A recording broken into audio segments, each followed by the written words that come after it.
নমস্কাৰ মই মজিদ বন্ধুসকল পলকতে চাওক আজি সন্ধিয়াৰ 7টা গুৰুত্বপূৰ্ণ খবৰ প্ৰথমটো খবৰ অসমত ওলাইছে সোণৰ খনি দেশৰ ভিতৰত আটাইতকৈ ধনী ৰাজ্য হ'ব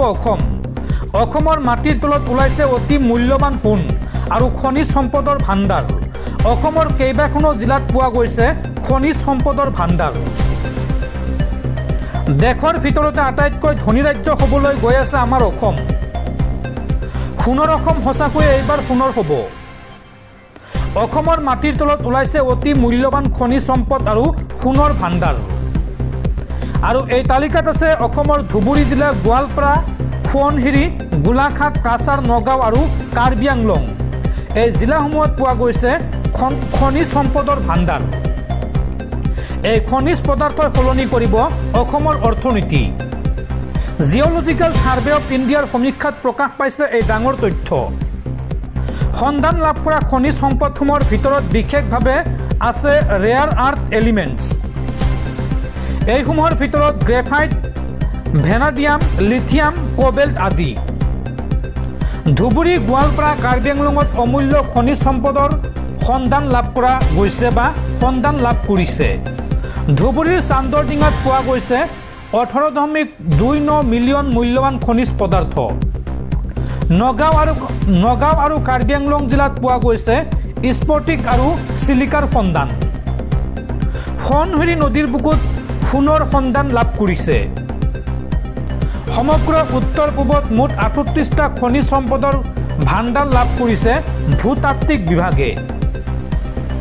গোলাঘাট আৰু কাছাৰতো চিলিকাৰ ভাণ্ডাৰৰ সন্ধান পোৱা গৈছে জিঅ'লজিকেল সাৰ্ভে অফ ইণ্ডিয়াৰ জৰীপত প্ৰকাশ পাইছে এই তথ্য পৰৱৰ্তী খবৰ পুনৰ যুদ্ধবিৰতি উলংঘা পাকিস্তানৰ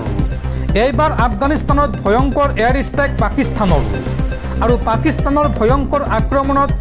আফগানিস্তানৰ 3গৰাকী ক্ৰিকেটাৰ সহ কমেও 10জন লোকৰ মৃত্যু হৈছে লগতে আহত হৈছে কেইবাজনো লোক পাকিস্তান আফগানিস্তান সীমান্তৰ সংঘৰ্ষই লৈছে ভয়ংকৰ ৰূপ সীমান্তত পুনৰ পাকিস্তানে সংঘটিত কৰিলে নাপাক কাণ্ড আফগানিস্তানৰ পক্টিকা প্ৰান্তত পাকিস্তানৰ এয়াৰ ষ্ট্ৰাইক আৰু পাকিস্তানৰ ভয়ংকৰ এয়াৰ ষ্ট্ৰাইকত আফগানিস্তানৰ ক্ৰিকেটাৰ সহ কমেও 10জন লোকৰ মৃত্যু হৈছে পাকিস্তানৰ আক্ৰমণত আফগানিস্তানৰ 3গৰাকী ক্ৰিকেটাৰৰ মৃত্যু হৈছে নিহত আফগান ক্ৰিকেটাৰসকল হৈছে ক্ৰমে কবিৰ সিবগাতুল্লাহ আৰু হাৰুণ যুদ্ধবিৰতিৰ কেইটামান ঘণ্টাৰ পিছতে পাকিস্তানে আক্ৰমণ কৰাৰ অভিযোগ আফগানিস্তানৰ পাকিস্তানৰ আক্ৰমণত আন কেইবাজনো লোক গুৰুতৰভাৱে আহত হৈছে পৰৱৰ্তী খবৰ বিতৰ্কৰ পিছত অৱশেষত জুবিন গাৰ্গৰ ন্যায় অভিযানৰ টেগলাইন সলনি কৰিলে ভাৰতীয় জনতা পাৰ্টিয়ে এইবাৰ ৰখা হ'ল ময়ো জুবিন অনুৰাগী আমিও জুবিন অনুৰাগী টেগলাইন উল্লেখযোগ্য যে পূৰ্বে ময়ো জুবিন আমিও জুবিন টেগলাইনেৰে জুবিন গাৰ্গৰ ন্যায় অভিযানৰ কথা ঘোষণা কৰিছিল ৰাজ্যিক বিজেপিয়ে আৰু তাৰ পিছতে এই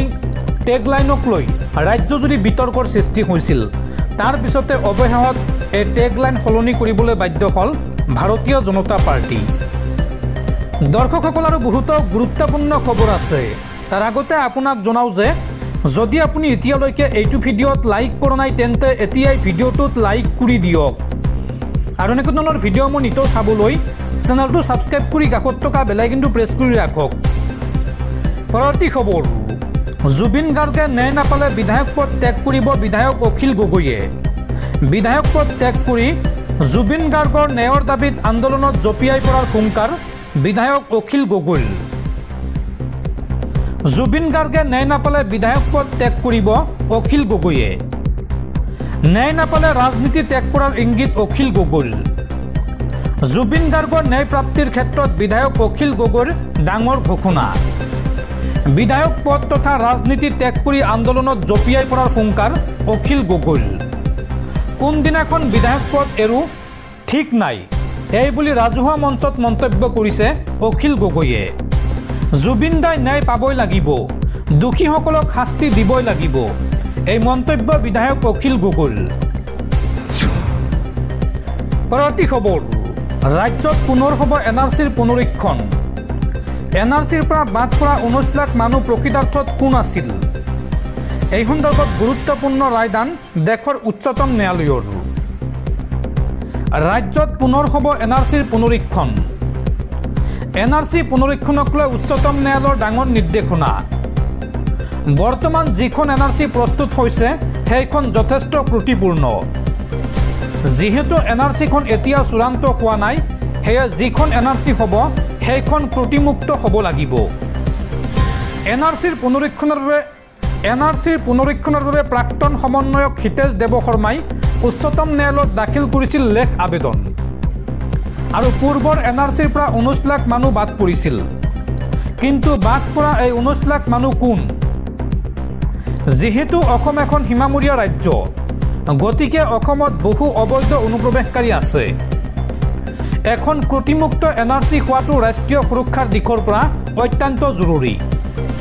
আৰু সেই কথা আজি মহামান্য উচ্চতম ন্যায়ালয়ে মানি লৈ NRCৰ পুনৰীক্ষণৰ নিৰ্দেশ দিয়ে পৰৱৰ্তী খবৰ সম্প্ৰসাৰণ হল হিমন্ত বিশ্ব শৰ্মাৰ মন্ত্ৰীসভা হিমন্ত বিশ্ব শৰ্মাৰ মন্ত্ৰীসভাত অন্তৰ্ভুক্ত হল BPFৰ বিধায়ক চৰণ বড়ো নতুন মন্ত্ৰী হিচাপে শপত গ্ৰহণ মাজবাটৰ বিধায়কগৰাকীৰ আৰু BPFৰ বিধায়ক চৰণ বড়োক দিয়া হৈছে পৰিবহণ বিভাগৰ দায়িত্ব পূৰ্বে পৰিবহণ বিভাগৰ দায়িত্ব আছিল মন্ত্ৰী যোগেন মোহনৰ হাতত আৰু পূৰ্বে মুখ্যমন্ত্ৰীৰ হাতত থকা লোক নিৰ্মাণ পথ ৰাষ্ট্ৰীয় ঘাইপথৰ দায়িত্ব এতিয়া দিয়া হৈছে যোগেন মোহনক পৰৱৰ্তী খবৰ ডি ভোটাৰক লৈ আহি গ'ল ডাঙৰ খবৰ অসমত বৰ্তমান 94,477 গৰাকী ডি ভোটাৰ আছে আৰু ইয়াৰে কিমান লোকক দিয়া হ'ব ভাৰতীয় নাগৰিকত্ব এই সন্দৰ্ভত চৰকাৰৰ বৃহৎ ঘোষণা অসমত বৰ্তমান 94,477 গৰাকী ডি ভোটাৰ আছে আৰু ইয়াৰে কিমান লোকক দিয়া হ'ব নাগৰিকত্ব এই সন্দৰ্ভত আহি গ'ল বিগ আপডেট মুছলমান লোকক বাদ দি সকলো ডি ভোটাৰে পাব ভাৰতীয় নাগৰিকত্ব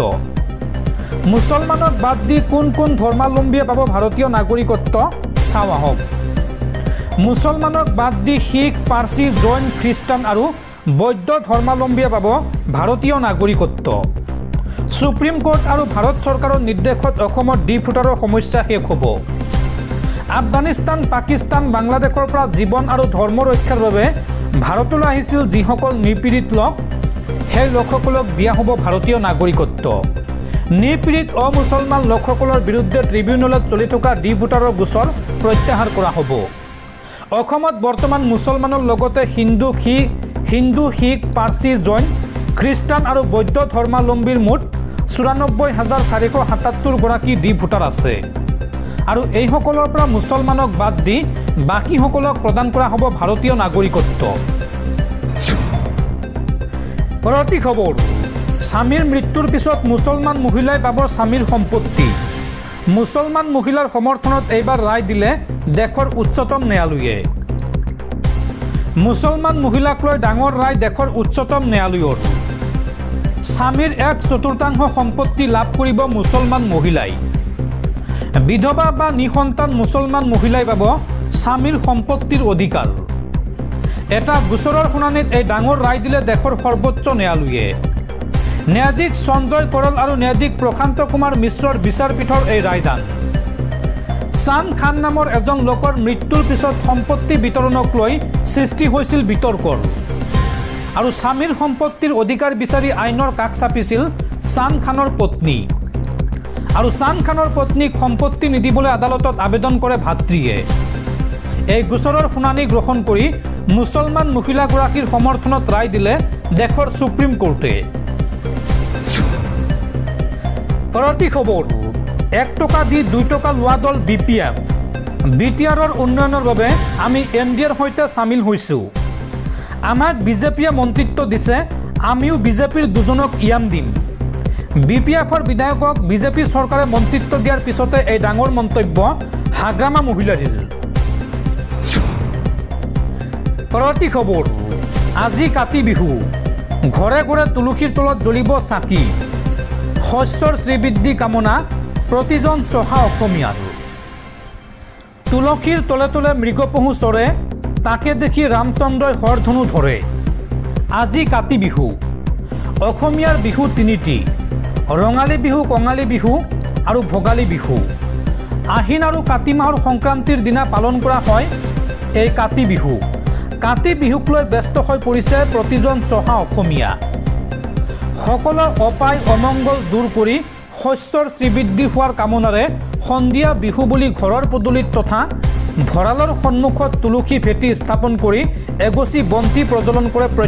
প্ৰত্যেকগৰাকী অসমীয়াই এই কাতি বিহুত। তুলসীৰ তলত চাকিগুচি জ্বলাই প্ৰতিজন অসমীয়াই পৰিয়ালৰ লগতে দহৰ মংগল কামনা কৰাৰ লগতে কপালৰ ঘাম মাটিত পেলাই কৰা খেতিয়কৰ উন্নতি কামনা কৰা হয়। আকাশবন্তিৰ পোহৰে উজ্বলাই তোলে অসমীয়াৰ পদূলি। লোকবিশ্বাস মতে কাতি বিহুৰ দিনা ঘৰ দুৱাৰ চোতাল পদূলি সকলো পৰিষ্কাৰ হৈ থাকিলে গৃহস্থৰ ঘৰলৈ মা লক্ষ্মী দেৱীৰ আগমন ঘটে। এই বিহুৰ সময়ত ভঁৰালৰ ধান প্ৰায় শেষ হয়। অভাৱ অনাটনেৰে ভৰা সময়ত উদযাপিত হোৱাৰ বাবে এই কাতি বিহুক কঙালী বিহু বুলিও কোৱা হয়। কাতি বিহুত উলহ মালহ আৰু ভোগ প্ৰাচুৰ্য বেছিকৈ নাথাকে।